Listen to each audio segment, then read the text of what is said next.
Republican primary runoff election. You'll remember they got pushed back a little bit because of some of the virus issues. 2 weeks of early voting, that's over. Tomorrow, Tuesday, that's the last day. This is not a hyped up deadline. David, tomorrow at 7:01, they're going to start counting votes. They are, and we've got a great resource that if you don't know who's on your ballot, go to freevotersguide.com. I'll come in a little bit more here. Freevotersguide.com, the most comprehensive voters guide in the state of Texas. It covers all of the Republican primary races at the state or statewide level, and there's just some great information on that website. You just go to the website, put in your address. If there's a state or a statewide candidate that's on the ballot on the Republican primary runoff, you will see information. You can see an overall evaluation of where that candidate stands, and then you can click on their name and see just a host of information. There's a questionnaire. You can see if they responded to the questionnaire, important questions, where they stand on life, where they stand on marriage, even on the Voters Guide, economic issues, the whole gauntlet of important issues. You can see information on how they voted, their voting record information. Important thing, you can see where they got their money from, who they've given money to. Just a lot of great information, all designed to help ensure that our supporters and others across the state go cast informed ballots tomorrow at the ballot box. And let me just pick up on what's said. That because of the COVID situation, because again, if folks remember, the original primary was all the way back in March. It almost seems like another lifetime ago. Yes. And so the runoff was originally supposed to be in May. Due to that, they pushed it, Governor Abbott pushed it to July 14th. Because of that, what we're seeing and hearing, and I even experienced when I went and voted last week, is a lot of your normal polling locations may have been changed. Yes, good point. We saw that in early voting, and as I'm looking and hearing feedback from others, a lot of polling locations have changed, so you might not, your normal polling location that maybe is in your precinct might not be open. They might be another location that's open just based on the situation of the building that's hosting the voting. So I encourage folks, you can go to the Texas Secretary of State website, but an even better way a lot of times can be go to your local county election website and see where the election day voting locations are. And let's be smart about this. Let's make sure we got to get out and vote. And this, you know, we're in circumstances that are a little bit different. You might have to put a little bit more effort in to plan out your plan of attack, so to speak, tomorrow to go to the polls and to encourage others to do so. But we cannot stress enough that these are going to be important elections. We've seen previous elections come down to literally one vote. Hey, we say that there was a race here in Travis County where second and third place to determine who got on the runoff ballot was decided by one vote back in March. So that's tough, isn't it, too? Yeah. If you were going to vote and you didn't, and I'm not trying to pick on anyone. I've had that feeling too. I do this kind of work all the time, and we get caught up in our own work. Like, oh my gosh, I got to go vote. Okay, I forgot to vote. We're out talking to people. We're out giving out information, and sometimes it sneaks up on us. And so, but Dave is stressing that because a lot of times we'll hear people talk about that. Still, oh, my one vote's not going to count, or it's not going to make a difference.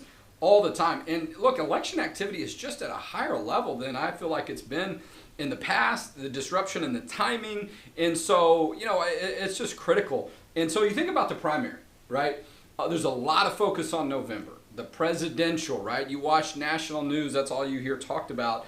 But, these state races, and a few of them are national or federal, if you will, congressional races at the primary level, they may not necessarily be the ones that are going to win in November, but it can kind of lean that direction. My point is, don't wait until November and think, any Republican or whatever party you vote for, there can be differences. There can be big differences between these candidates. And not only can you get that information on freevotersguide.com, but you can look at lists of people that have endorsed these different individuals. That might help you to know, oh, I know that person, or I know that group, or I have some familiarity there that gives me some confidence. I talked to several people. Oh, I'm going to call a friend and find out who they're supporting, that kind of thing. And so, but look, these elections at the primary level are so important, and turnout is usually lower. And so it just tells us that a lot of people just don't show up, and a lot of times they just forget. They're just not aware of it. And so don't think that there's another opportunity after tomorrow, right? We've gotten a little accustomed to that early voting for 2 weeks. Oh, I can go next week. No. tomorrow is it. It is the final and main election day, July 14th, 7 a.m. to 7 p.m. You know, I recommend going in the morning. And David, do you have to wear a mask? You don't have to wear a mask in the polling location. I don't think.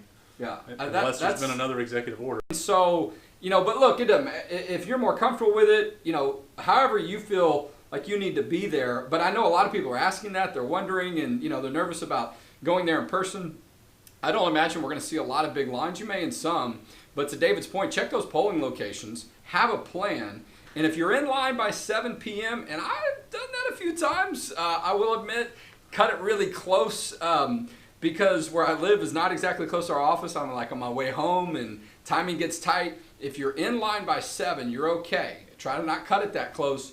But, you know, be assertive if you have to. And look, when it comes to biblical values, you got to be assertive. And there is no question that these issues are on the ballot, David. I mean, when you look at what candidates stand for, you look at the issues that are going on at the local, state, and national level, you know, these races, I mean, think about what the state legislative session is going to look like. Look at all the executive orders that county and local government officials are making right now. They touch on these biblical principles, and after some of the things that the Supreme Court has done recently, some people want to open the floodgates and really redefine a whole lot of different issues, not just marriage and sexuality. And so if you want your voice heard, you know, I say it a lot, other people said it, I didn't come up with it. Government belongs to those who show up. So you want your values represented? You got to show up at the ballot box. And so let's go through again some of the resources we have, David. Yeah, people can use. Absolutely. Again, freevotersguide.com. This is the best resource to go and use right now to get information specifically on the candidates that are going to be on your ballot. And as Jonathan said, vote biblical values. Where does a candidate stand on the life issue? Where do they stand on religious freedom? Where do they stand on marriage? Where do they stand on the government imposition of sexual orientation and gender identity policies? Where do they stand on a host of other issues? All that information, you can get a much more holistic approach and look at where the candidates stand on those issues by going to freevotersguide.com. One of the other resources that I'll mention is just, you know, this is the 2020 election season. As Jonathan said, tomorrow's the final day in the primary season. Yep. After tomorrow, we shift to the general election season.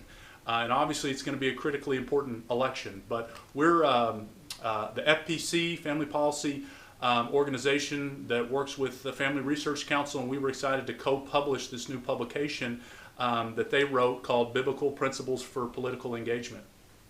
I'm being told to bring it in a little bit closer. Some great information on here on what does the Bible say about religious freedom? What does the Bible say about protecting life? What does the Bible say about voting in general and the call for Christians to be engaged in civic life? Just some great encouragement, great resources for churches, for pastors, for a Bible study maybe that you're hosting. This is, as we all know, this is going to be an important year where we firmly believe as believers, as followers of Jesus Christ, that we're going to be called to make an impact in our state and in our nation this year. And one of the great ways that we have the right to do so in our country is by casting that vote. And so we want to be a part of providing resources to help encourage Texans to do that. Yeah, look, and tomorrow's the final. This is the voting day, July 14th, Tuesday, 7 a.m. to 7 p.m. for primary runoff elections. Very important. And so we're beyond the Sunday, if you will. So maybe you're not going to be at a church meeting, but maybe you are. Maybe you're not going to church. I know my church holds services daily, and so maybe yours does. Maybe you got a meeting. Maybe you got a lunchtime meeting tomorrow.